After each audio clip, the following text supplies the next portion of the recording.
Whether it's an animal or a human, if an intruder penetrates his territory, then cystitis appears to manifest the boundary markers of this territory.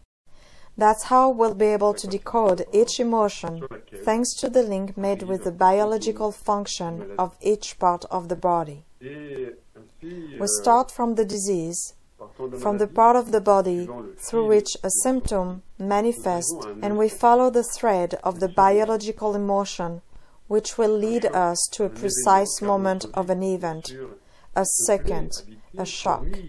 Our lives are made of countless experiences, events, and also difficulties. Then, in this forest of difficulties, which tree has generated the symptom? Which emotional moment has caused it? It will be our emotional and conflictual biological feeling that will guide us, that will be the breadcrumb in this labyrinth of our story. When I meet a woman who has thyroid problem, I'm interested in the usefulness of hyperthyroidism. To decode this, I ask myself, what is the biological purpose of hyperthyroidism? It deals with hormones which accelerate the body's metabolism, which create tachycardia, and accelerate many other functions because something has gone too slow. I missed the plane because I woke up too late, and now I'm in a hurry. I must rush to catch my plane. Puisque mon corps, de manière naturelle, ne suffit pas à résoudre ce problème, eh bien, since the normal state is not enough to resolve the problem, my body will produce more hormones, creating hyperthyroidism in order to accelerate the biological functions. In this way, it will help me to catch the plane, if it's my intention. This 60-year-old client consults me for a tumor on the thyroid. A few months earlier, she had learned that her husband was leaving her for a younger woman. Her emotional and conflictual biological feeling was, it's urgent that I find another man because now I'm 60 years old. I'm no longer the 20 or 40 years old woman who was able to choose and get any man she wanted in this big store that is the planet.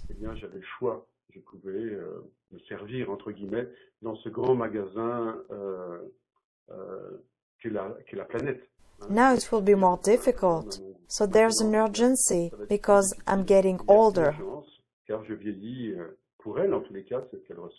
Her feeling could have been different, but that was what she felt and believed at the time.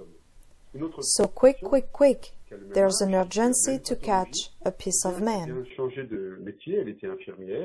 Another client was the same age and the same pathology, just changed jobs. She was a nurse until recently, and she just completed a training in sophrology. She wants to practice, but for her, there's an urgency to find clients because she cannot afford years without working, so she has to be known quickly. We find the same feeling, the same biological purpose, but the content of the story is different. Their personal stories are different. Another person had hyperthyroidism because when she was a child, her mother would always wake her up late. As a result, she was always late for school and was punished for it. So in order to not be punished, she always had to run on her way to school. For her, it was urgent to arrive on time. There is a common point between each disease related to a specific organ.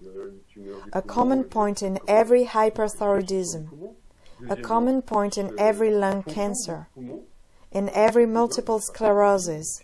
In every diabetes, in every excess of weight. First, we look at the affected organ. Then, we look at the function of the organ. The function of the lungs is to catch life, to catch oxygen. Then we find the felt emotion related to this organ. What will be different from one person to another is the event and the moment of the shock. If it's a pathology on the lungs, the person was afraid of dying. The first person was stuck in the elevator. The second person was scuba diving, and she ran out of air on her way back to the surface. The third person experienced war and barely escaped death. And the fourth person received a severe diagnosis and must undergo surgery, and she's afraid of dying. The biological decoding consists of two parts. The first part is the diagnosis.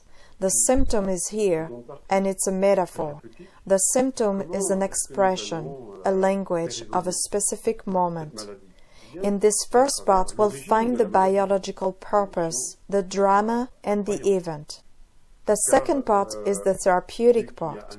The way we're going to make this disease evolve is through the origin of the disease, the emotion, the story, and the belief. Because as soon as there's an event, there's a belief, and there's a sense that I give to this event. I lose my job. One person may think it's the end of the world, while the second one believes that life is more important than work, and she doesn't feel any emotion. As for the third person, losing a job is a chance, an opportunity to do other things, even more exciting. So the conflict, the drama, is not external. It's internal, obviously, since in comparable situations we observe opposite reactions. So drama is an internal and subjective experience. And when I'm not able to express my emotions, at this moment I will imprint the solution in my body, which means I'll develop a disease. In the second part, the therapeutic part, once we have found the purpose of the disease, its origin, and the conflict, we'll ask the person what made her experience this particular event as a drama. What was her perception? That's where comes an important filter, that is belief. The world is neither good or bad, fair or unfair, black or white. The world is the world. A woman sees her dog run down by a car. It's an electrical and chemical information which reaches a specific brain area. But on the way, there's a screen of belief and sense. This will have heavy consequences. She may feel that it's her fault if her dog died because she left the door open, so she feels guilty and unworthy. Following the thread of a profound self-devaluation as the symbolic mother of the dog, a pathology on the left shoulder may start. This dog was like a baby to her. As a matter of fact, it had the same size and weight than the baby she lost few years ago. This woman can also do a pathology on the left ovary, which is related to the loss of an offspring. Or she may feel, I'm separated, I won't be able to pet him anymore, and she develops eczema on her hands. Other feelings are possible at this moment. Feelings are as numerous as are the organs in the body. Another feeling may be, I must find a solution to this feeling, and this may trigger headaches. So there's the event, and the arbitrary, random, and often illogical sense given to the event. This sense will generate an emotion, and this emotion will generate a symptom. Once the event is identified, the therapy will consist of finding the limiting belief, which is arbitrary, random, and subjective. The end goal is to transform this belief in a way that is salutary, opening, and ecological to the person, after we have welcomed and amplified all the biological emotions that the client felt at the moment of the drama. It's the first step of the therapy, and sometimes it's sufficient.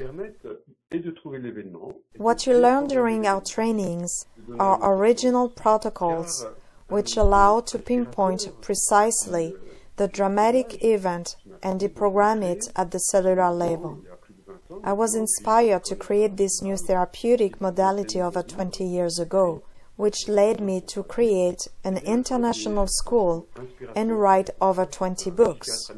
One of the main inspirers of biodecoding is an American psychiatrist named Milton Erickson, who inspired me a lot through his genius, his creativity, and his therapeutic framework.